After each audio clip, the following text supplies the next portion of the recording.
एक महत्त्वाची बातमी, पावसामुळे दादर परिसरात मोठ्या प्रमाणात पाणी साचलेलं आहे। मुंबईतील दादर सर्कल जवळ पाणी साचलेलं आहे। पावसाचा जोर कमी आहे, मात्र परिसरात अद्यापही पाण्याचा निचरा मात्र होऊ शकलेला नाही आहे। त्यामुळे वाहतुकीवर देखील परिणाम झालेला पाहायला मिळतोय। रस्ते वाहतूक मंदावलेली आहे। ब्रिजवान जयस्वाल माझे सहकारी आपल्यासोबत जोडले गेले आहेत। ब्रिजवानजी, आपण बघतोय सध्या दादरमध्ये मुसळधार पाऊस झाल्यानंतर अनेक सखल भागांमध्ये पाणी साचलेलं आहे। सध्याची काय स्थिती?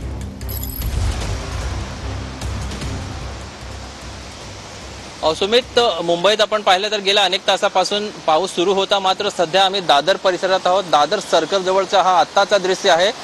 इथं पाहू शकता की मोठ्या प्रमाणावर इथं रस्त्यावर पाणी साचलेलं आहे आणि जे वाहनं आहेत ते पाण्यातूनच त्यांना ये जा करावी लागत आहे।